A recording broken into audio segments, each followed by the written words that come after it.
Oh, we're supposed to wave to make it go, River. Yeah. So the phone's shut off on its own a couple of times. We'll see how this goes. I'm tired. Anyway, welcome again to Riding Your Wave, our back and forth discussion of things affecting third cultures in the comfort of our living room. I don't know if I like that title or not. We may work on the title.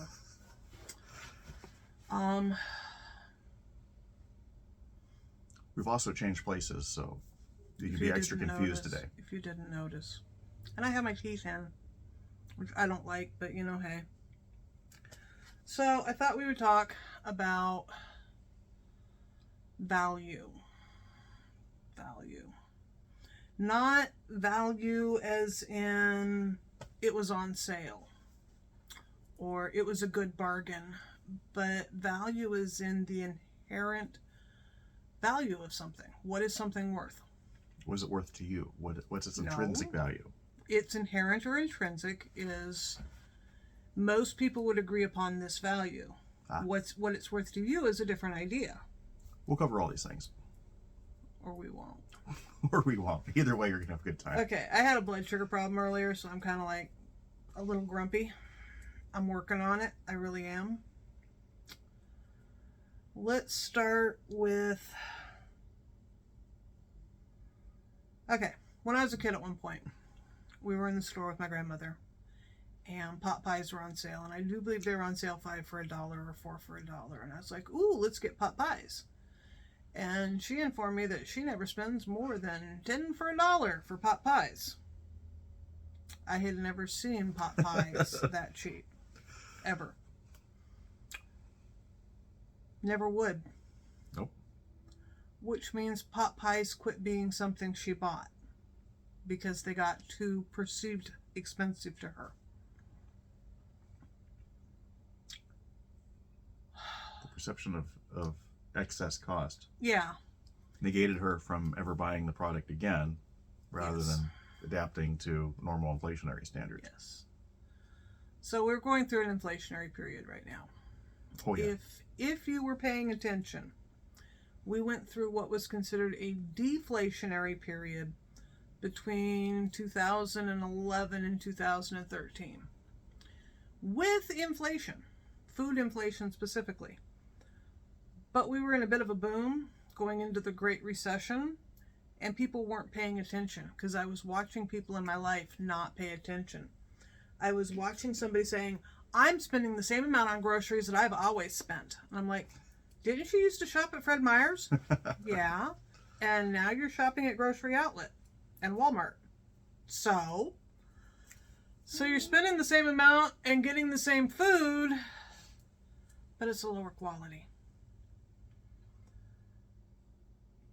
Go ahead. I'm sorry. You mentioned Walmart, and Walmart's bargain brand is great value. So that brings the whole name into the perception of value. Perception of value. Back in Roman times, early Roman times, the early Roman Senate set the price of a certain gold coin to 20 loaves of bread. And a certain silver coin to, was it 100 chickens, I think? I don't know the exact math. I don't quote me on the exact numbers. But the silver sestertii is typically the day's wages. Yes, I'm getting to that. Okay. They were set because a conscript or volunteer was paid a specific amount of money, and they were having problems with the coins having various weights. So what you got paid one place was not the same as you got paid another place. So they set the number to the 1/2 ounce of silver is, and 1/2 ounce or 1 ounce of gold is.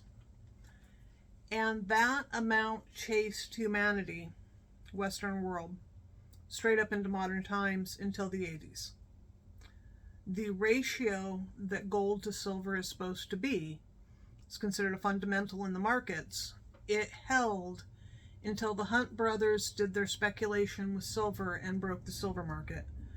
And do you remember what year that was? That was 1980, I believe. 1980. 79, 80. Silver market never recovered, ever. The gold market is fundamentally broken right now because of speculators and because you're allowed to hold certificates for gold that aren't gold. Basically, you're holding this imaginary, they'll pay you one day if they get around to it. Anybody who invested in a certain company knows that all they have to do is file bankruptcy and your paperwork goes It's away. gone. And It just evaporates. Even if you purchased physical metal, gold or silver, and then had the company store it in their private vaults for safekeeping, it's gone. not yours. It's gone. It doesn't exist. So one of the things a lot of preppers will do is they'll talk about storing gold and silver.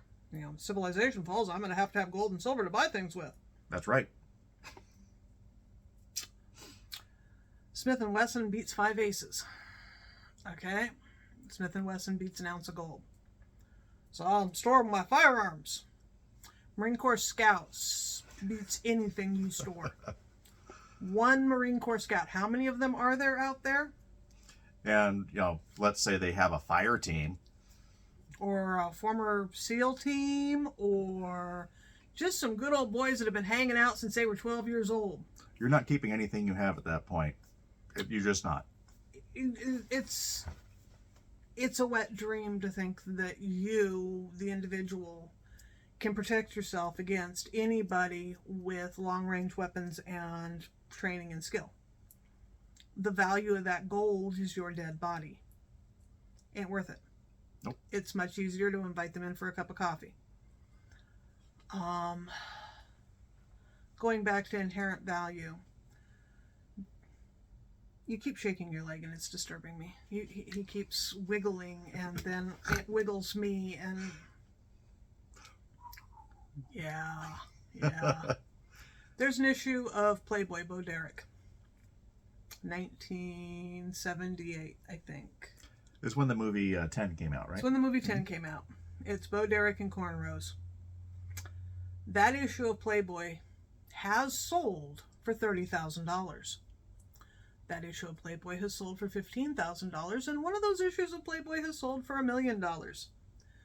We happen to own one of those issues. Still in the plastic bag, crisp, beautiful copy. It's worth $13 to $35 in the current market. In the current market. Why did they sell for that much? Probably drugs. People will quote the collectibles market and they'll quote, well, this sold at auction for blah, blah, blah. Yeah, because somebody wanted to get some money to their buddy without having to track it through the IRS. There is a fun movie done on that very subject a few years back with Hugh Grant. Yes, remember that one? I have no idea. It was idea. Mickey Blue Eyes. I have never seen it. It's probably a good thing. But basically the theory in that movie was the mob was moving money through art auctions. Yeah, so, which has been done for eternity. Yeah. From the third culture, from the refugee, first of all, from the refugee's point of view, and I'm not a refugee, but from the refugees I have known's point of view, nothing has value. It's all just stuff. It'll all drag you down and kill you. Even the dowry belt. Even the dowry belt will sink you. Yeah, nothing has value. There's a book called Ice. I do not remember the writer's name. It is what was the basis for the movie Day After Tomorrow. Not Day After Tomorrow. Was it Day After Tomorrow? The one about the freeze. The one about climate change and the sudden freeze. It's based on hard science that ice ages don't take generations. An ice age takes about 6 weeks. There'll be a storm, there'll be another storm, there'll be a third storm, and suddenly you're in a glacier. Yeah, suddenly the glaciers move. Okay. And there you are. In that book, the main character can't let go of his stuff. They're evacuating New York. They're trying to get to the submarine to get safely out of New York. And he cannot let go of his stuff. He comes up with a way to transport it. His stuff being scientific weather equipment, because he's a weatherman. and he thinks that he needs the weather equipment. And every step of the way, if he just walked away, he'd be fine. It's the same in every zombie movie where they fight their way through something with their car, and it's like there'll be a car on the other side. You know, Stephen King's the only one that got that right. Yep. There'll be a car on the other side. There'll be keys in the car on the other side. The Stand got that right. But things like Walking Dead, I mean, why are they going everywhere in the same vehicles and passing all these excellent military vehicles? They're going to start without a problem, run on poor quality fuels. Yeah. That's perceived value. They're taking their personal vehicles as a perceived value and not recognizing actual value around them. Yeah. So from the third culture point of view, being on the res, how many people know somebody who has 27 cars in their front yard? That's their bank account. Not anymore. I'm much better now.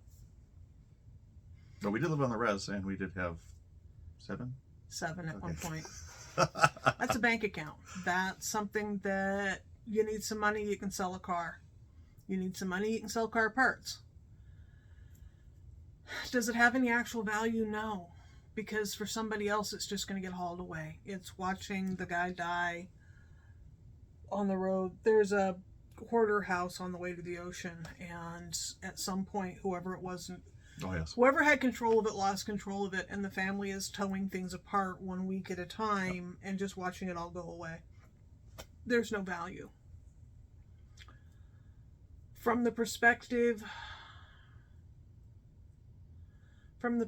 of somebody who is a pack rat and somebody who is a hoarder, pack rat,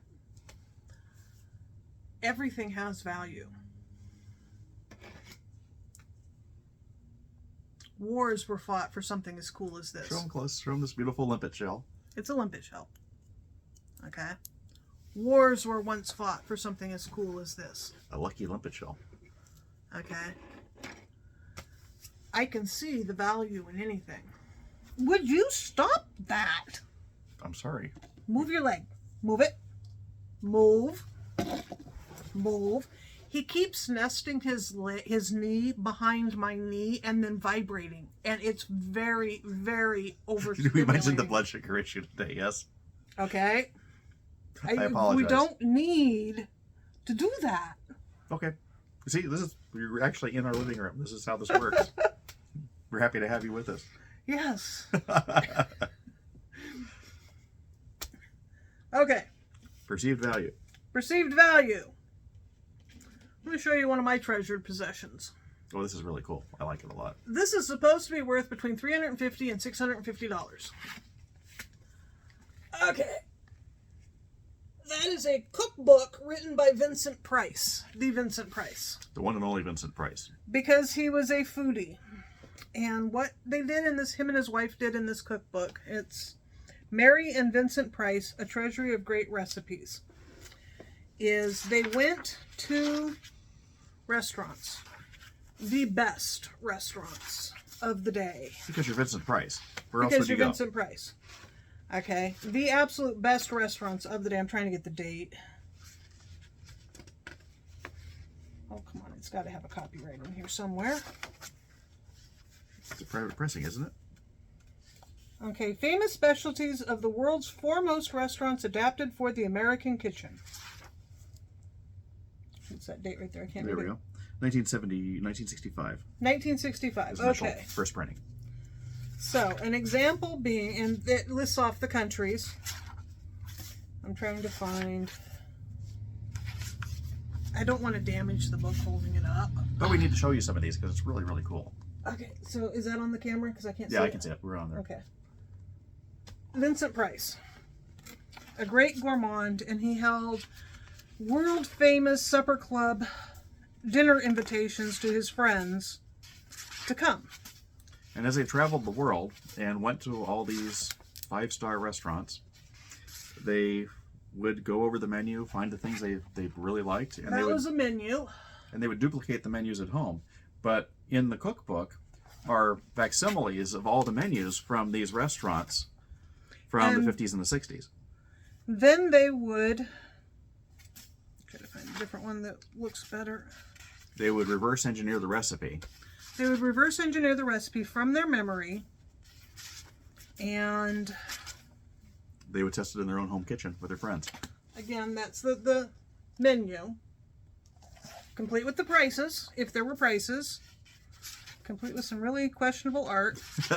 And then they would reverse the recipes in a manner that was repeatable. Okay, not just anybody can do molecular gastronomy. This was, it doesn't call for black truffles, it calls for making a truffle pate out of champagne truffles, which are cheaper, and something else, and imitating to get close enough.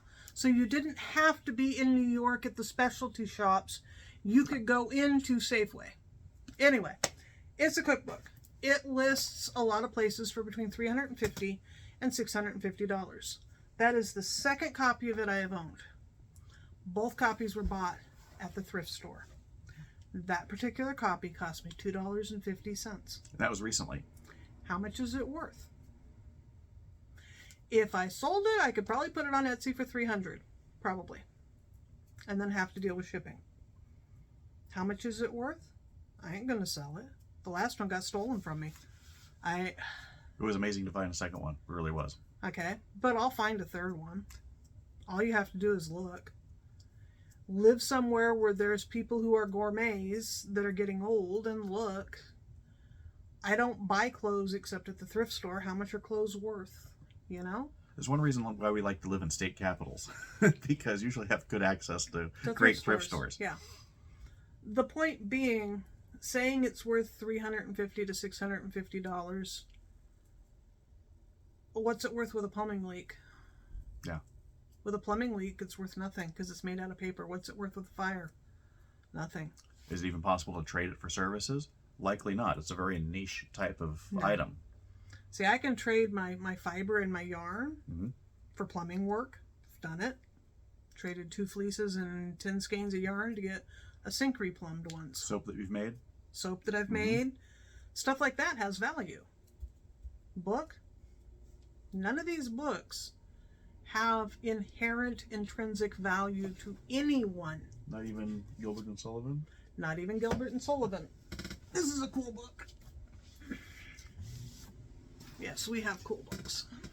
This is the complete works of Gilbert and Sullivan. The complete librettos of 11 operettas accompanied by somebody's commentary on their history and how to stage and perform them. And the beauty of this, open it up further.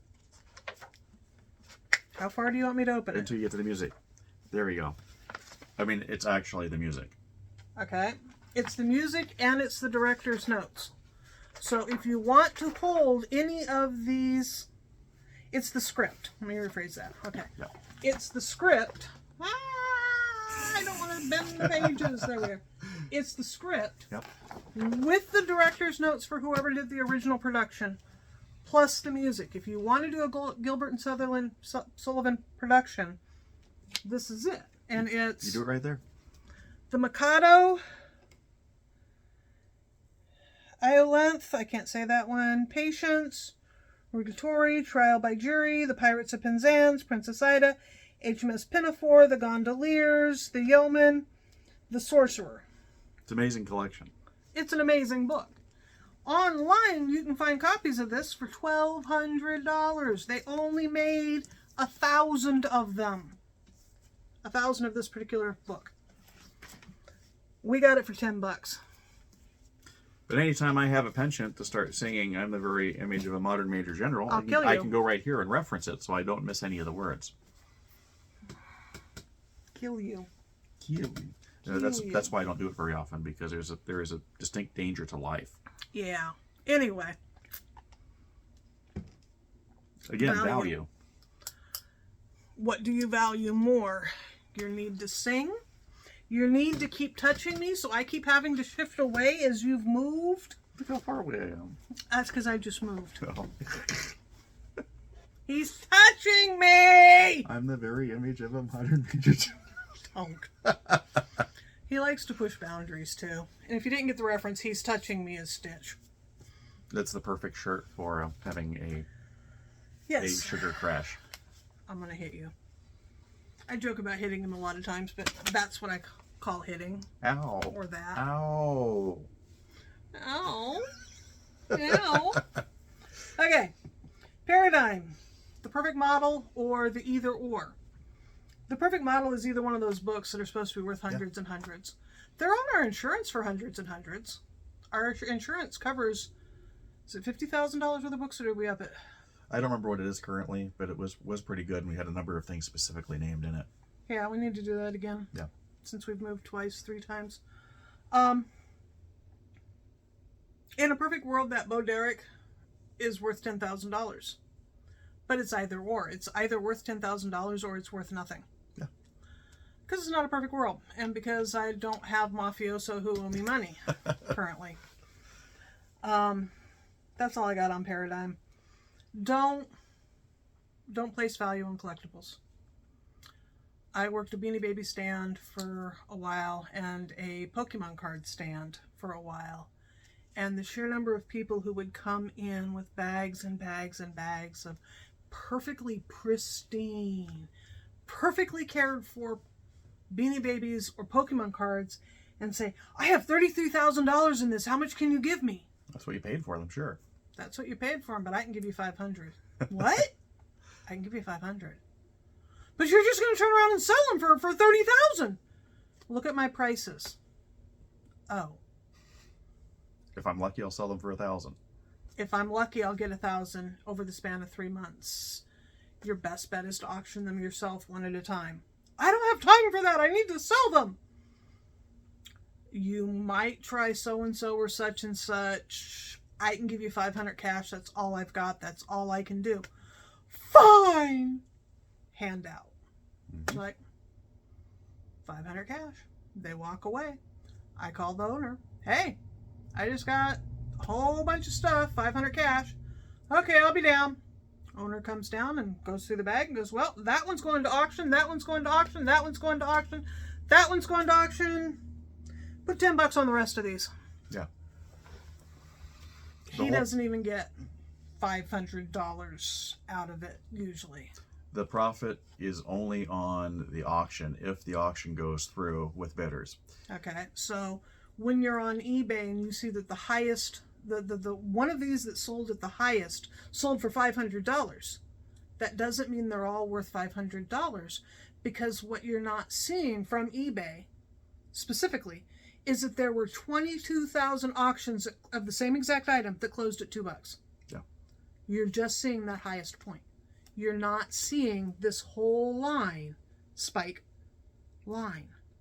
So unless you can get this whole line, absent that spike, you don't know what it's worth when you check the prices on auction. You just know what one of them sold for. And for all you know, somebody's uncle took pity on them and went in and bid on their auction. You know? As a way to, To transfer money without saving face, or with saving face. So, it's the same with, I know somebody who put a lot of money into, it wasn't Funko Pops, it was some doll, the horror doll. They're like Barbie dolls, but Bratz, but for horror movies. And they had every single one. There's like 30 of them. I remember this one, yeah. And they paid $29.99 for each and every one of them. And they got into a tight spot, and they went online. They're like, I want to sell off my collection. Who's interested in buying? They're going right now on Etsy for $60 to $100 each. I'd like to sell them all. Does anybody want to make a big purchase? The very first person was like, I'll give you $5 each. Yeah. And she's like, fuck you. They're a minimum of $35 Such each. language. No, don't. Hi, sorry. Hi. It was absolutely what it was, though. I cuss. He does that every time. I get grumpy every time. It has not changed in 35 No, years. it's not going to change. It's going to be the same. Okay. This is one of our fun things. Yeah. Anyway, she wound up with about 20 different people trying to get them for $5 a doll. Well, if you're desperate, I can give you $300 for the set. And every single person was a predatory asshole. Because that's what people are. Several people were like, hey, I'm really, really sorry. I would love to get this one doll. I'm missing it in my collection. I'll pay $35. She sold 5 or 6 of them that way. But the bulk of them, everyone was offering lowball. And lowball pisses me off, which is one of the reasons why, if I'm already being empathetic, pissed off about that, and you do such language at me, you get the brunt of it.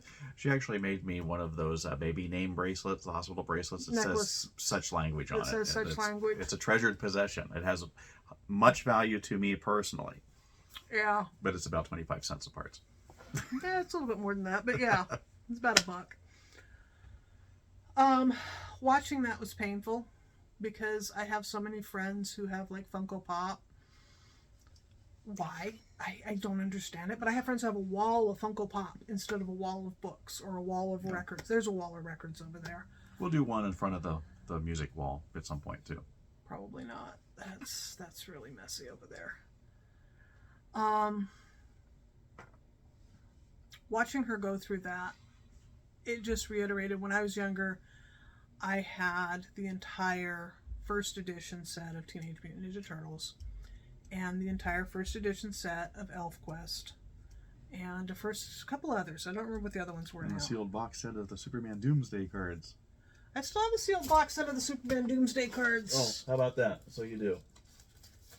This was not pre-planned, by the way. It's just there. Sealed. Take it up close so you can see it. Ta-da! At one point, that box was about $1,000. Right now, that box is about $25. Collectibles, I got it to make artwork with, and somebody had this little conniption because somebody's a hoarder, and once you have it, you can't make artwork with it. Yeah, it's our one sealed item. Anyway, I used to have first edition comics, and I had a water leak, and it missed my comics. But looking at all the other things that got damaged, I was like, I need to sell those comics before they're worthless. Yeah. So I sold them all.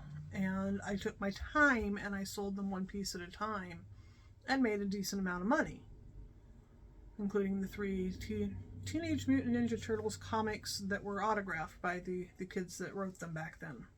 Kids. Yeah, by Donatello and Leonardo. Yeah. Anyway. Paper is not worth jack shit unless you can find the right person to buy it, and you're never going to find the right person to buy it unless you're in the culture, unless you're going to the card shows, going to the comic book shows. Then it can take years and years and years to move something like that. Yeah. So time is always the critical That's why factor in value. the comic book store can put the $500 price tag on it and have it set for 7 months because it's a draw to get people to come over to that case. Mm-hmm. Anyway. They don't need to sell it right away. They don't need to sell it. It's an advertisement. Moving in and letting go. Kind of address that. Yeah, we did. Don't collect something that you don't personally like. Don't collect something. One of the things I collect is stone eggs. I collect stone eggs because they're cool, they're neat, and because I learned a long time ago that they make amazing gifts. And if you need to give somebody a gift, that thing is wobbling again. The screen did this. Yeah. If you need to give somebody a last minute, no warning gift that most people, whether they're Christian or pagan or whatever, will go, oh my God, an amethyst grab egg. one for a No, visual? no, Okay. another time. An amethyst egg, thank you. Or, that's really, really pretty. Yeah, that's Rhonda scorite. It's just this cool pink stone. Oh, Yep. okay. You know, people really value them. There's a malachite one. Don't suck on it. There's several malachite ones, I do believe. There are. Yeah, we're both looking at them now. I know, because they're right there and we They're can right see there, them. So yeah. we're looking at the eggs. 2 shelves. 2 of these shelves full of eggs. Yeah. In tears. In tears. We have a poster that's an original that was made in the 60s Oh, yes. That's up there, too. that is not something you can display these days. It was It was an anti-war poster It from was an anti-war around poster. 67, 68. from the 60s. And when I went looking for its value online recently, I found the artist's website and messaged him and said, hey, how do I authenticate which printing this is? And he's like, just snap a photo of the bottom of it and let me see it and I'll let you know. And I snapped and he's like, oh man, that second printing, I'll give you $500 for it. And I went, Okay. I'm thinking about it. I'm thinking about it hard. Why do you want it? You're the artist. He goes, because I autograph them and then they're worth $20,000. Okay. So how do I get it down there for you to autograph for me? Exactly. You know? can't. You Not, can't. it's not how that works. That's not how that works. But I have it, and I know as long as he's alive, it's worth $500. Yep. Minus shipping. Yeah, don't collect things you don't like. We have these glass penguins that I got because I like penguins. And they're just these really cool glass penguins. And I was bored the other day and I went looking online for penguins similar to it. Blown glass penguins. Scan, scan, scan, scan. Oh, I found one. Because there's a big one and a little one and they're ever so slightly different. Found the big one. On sale through an art gallery. Murano glass, 1952. I thought they were earlier than that. No, this one's Okay, 1952. Okay. The incense burner that was is early turn of the century. Right. $1,200 for just the one. I have the two. We have an incense burner that is really old and had an interesting hallmark on it that I researched, and it's from the 1920s. Yeah, it's from an 1890s design. It's from an 1890s design. This one was made in the 1920s, and it's worth $2,000. It's just an incense burner that I burn incense in that's moved with us everywhere. Right. We use it because it's cool. We like it. Okay. It has value to us. Yeah. Should we die, people who don't know will just ship all this stuff off to the thrift store, and you'll find it in the thrift store for $1.75. Or they'll just dump it into their dumpsters behind the gift store, making all those breaking glass noises we hear. Yeah, yeah. That's letting go. Decolonizing, like going plastic free and zero waste. The best... Okay, one of the things you see online a lot is that hoarding money is wrong. Hoarding money is wrong. Look at these billionaires. Well, yeah, that's they don't have $1 billion. That's fake. None of They them. don't have it. Okay? None of them have $1 billion. And the lack of financial... institutional, no, the knowledge to know that. Oh, yes. I work Fiscal knowledge. fiscal knowledge. One of my writing contracts is with a guy who writes for a financial newsletter and website and all this stuff. A pretty major one you've probably heard of. It's a very, very major one. You get ads for them. I have to understand finances. And I'm going to use Kanye West as the good example. Because, oh, he's a billionaire. He's worth $2.7 billion. No, he's not. No, that He's is real. not. So he opens his freaking mouth and now he's worth $400 million. Maybe they're going to have to reevaluate. Elon Musk is not worth $1 billion.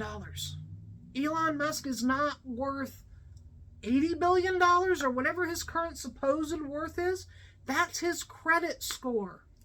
That's how much he can borrow in an emergency. Yeah. That's not how much he's worth. What he has of his own is a few houses that family members are in. 25 houses, 27 houses. He makes more money off of his steel company than he makes off of Tesla or SpaceX. Did you know he has a steel company? Where do you think the steel for Starship comes It's from? where the steel for SpaceX comes from and where the steel for the frames for Tesla comes from. He has a glass company.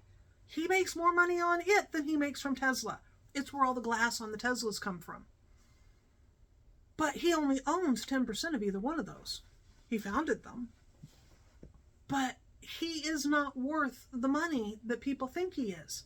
Bill Gates is not worth the money that he's projected as being worth.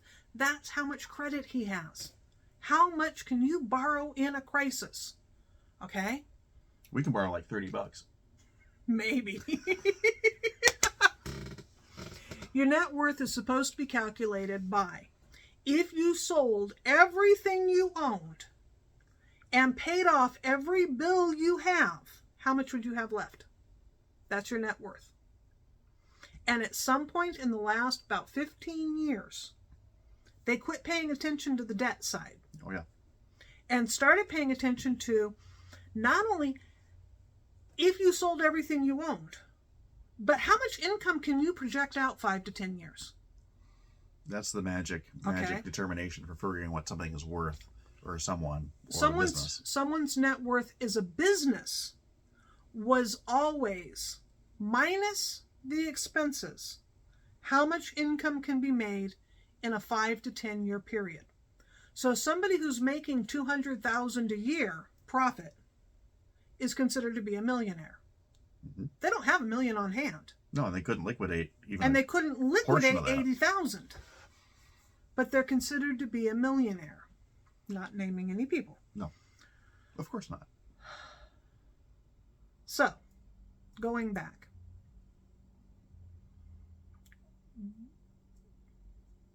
When you look at the things you've collected, there's this, okay, Mary Kondo. I think her name's Mary Kondo. Yeah.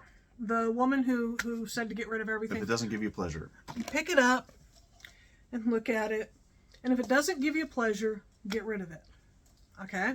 this stupid thing. Look at him. Just look at him. How does this not give you pleasure? That's worth a smile at least twice a week. Right. Okay? So she had an interview this week and said that she has come to realize that her system does not work if you have small children. Her system does not work if you have elderly parents. Her system only works for the young and upwardly mobile. Excuse me. Quit. Sure. I'm gonna. Only works for the young and upwardly mobile who have a parent's home to store their childhood belongings in. Yeah. Okay? So basically, her system does not work for the average person. There is a thing called Swedish death cleaning. And Swedish death cleaning is when you go like this, and you go, it's fun. It's great. I have 10 of them. It's my limpet show. I have 10 of them. Yes. It's mine, not yours. And I either need to make an art project with all 10 and put them all on one box, or I need to give them away. Well, my friend Lorianne could use this. So I'm going to mail this to Lorianne. I'm going to spend more money than it's worth to send it to somebody. Right. But you go through your house and you move everything forward as if you had already died. If I die, who in my life would want this cup? I know who.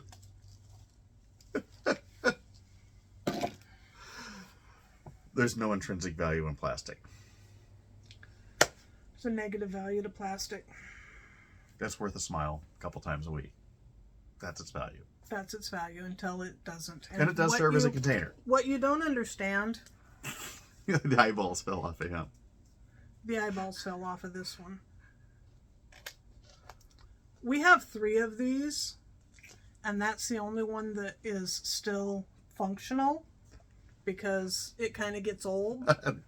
But now he's blind. He's a blind pumpkin bucktooth cup Yeah. face. Yeah. 1 is fun. 2 is, 2 is 3, excessive. 3 is, what the fuck? And 4 is, that needs to go someplace. 4 is you better be doing all your place settings with those at your high holy meals. Yeah. This is the month of October, the high holy month of October, where all food shall be Halloween food. We've been doing that for over 30 years, and society has just now caught on. Just catching up. Yeah. Head of the Yeah. curve. Value. We're in an inflationary period, Oh, yeah. which means you go to the store and you think, I'm going to grab Cheerios. I'm going to grab Cheerios. I've been craving some Honey Nut Cheerios. $6? I'm not paying $6 for Cheerios. Fine, I won't have Cheerios. We'll get these bargainos. Prices never go down. When inflation is happening, it's not that prices are going up, it's that you're getting a pay cut.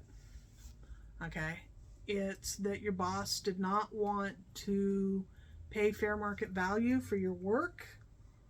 If you're on DSHS, the state doesn't want to pay living rates. They're not willing to adjust what you're bringing in to match the inflationary period. You'll watch the pressure for about 5 years of we need to raise the minimum wage. We need to raise the minimum wage. We need to raise the minimum wage. Oh shit, prices are going up. Prices are going up. Prices are going up. It's a chase. And it's always been a chase. It never catches. Okay. Prices don't go down unless people are dying. The last thing you really want to see is a deflationary period. Deflation does not mean that. Okay, right. Prices going down is not deflation. Deflation is... You're right. That's taking your liter size. Where's a regular bottle? Do We a don't regular have one. bottle? Just Okay. a miniature one. You know the size of a bottle of Martinelli's, right? And it's supposed to cost $1.89. It's when this costs $1.89. It's not the size of a Martinelli's. It's a third of the size, but the same price. It's a third of the size, but the same price. Deflation is when your 16-ounce container becomes a 14-ounce container, becomes a 12-ounce container, becomes a 9-ounce container without the price ever changing, or the size of the box ever changing. It's when you open the box and the bag is at the bottom. That's deflation. Yeah, I know by now never to argue in financial terms with a proven economist. An example is send the spouse to the store for eggs and tell them, grab me a dozen eggs, they should be $1.89. And the spouse comes back with a dozen eggs that are $1.89, except they're smalls. Mm-hmm. No, I wanted the triple X. Yes, but I found them at the price you specified. Because the smalls are now $1.89, and the price I specified was $3.29. The size I wanted. Inflation eases. Yeah. It's called easing when prices are going down. Because prices always go up. That is a rule of commerce and capitalism. And the only time prices drop is when enough consumers are removed from the market for there to be no demand. And then it gets put on clearance and sold at the grocery outlet. You don't see the price go down at Safeway. They simply don't carry the product anymore. Goes off the shelf, gets shipped somewhere else to be sold at a discount. Or it gets lost leadered or put on coupon sale for savvy shoppers. When the kid was little, he was getting off the school bus and him and a couple other kids were having a shouting match. And apparently they were having a yo mama fight. This was way back in the day. And they were insulting each other. This is one of my favorite stories. And your mama's fat, your mama's ugly, your mama's so stupid, blah, blah, blah, blah, blah. And my child turned around, looked at these two kids and says, yeah, well, your mama pays retail. And everyone, I mean, this is a full bus stop. All of the adults, huh? All of the kids like, my kid's thinking he scored the hit, turns with his nose in the air and stomps into the house. Brilliant. I'm like, that was brilliant. Your mama pays retail because he grew up with coupons and sales and ordering in bulk. Of course, I'm afraid we turned him into a little market-driven capitalist, but that's beside the story. That's beside the story. That's beside the story. We're over 40 minutes. Yeah, this is going to take 2 hours to load. Okay. I think we covered everything. We didn't get that much on decolonization. Decolonization would be decluttering. Decolonization would be a minimalist lifestyle. It's a good way to put it. But on value, it's how many people do you know have put money into their stock market only to have it lose value because they don't understand enough about stocks to know how to invest in stocks. Or they put it into the company retirement program only for it to lose value. The only person who makes money from a mutual fund, from a non-professional mutual fund, is the fund manager. Yeah, that's it. Because he makes $25 per person per sale, which means there's no incentive for him not to churn your stock. Churning is when you sell it and then you buy different and you sell it and you buy different and you sell. And you're constantly selling and buying because you're making $25 per Yeah. person and there are 4,000 people on your list. You make a commission on every single sale, There's no incentive every not single to. transfer. Okay.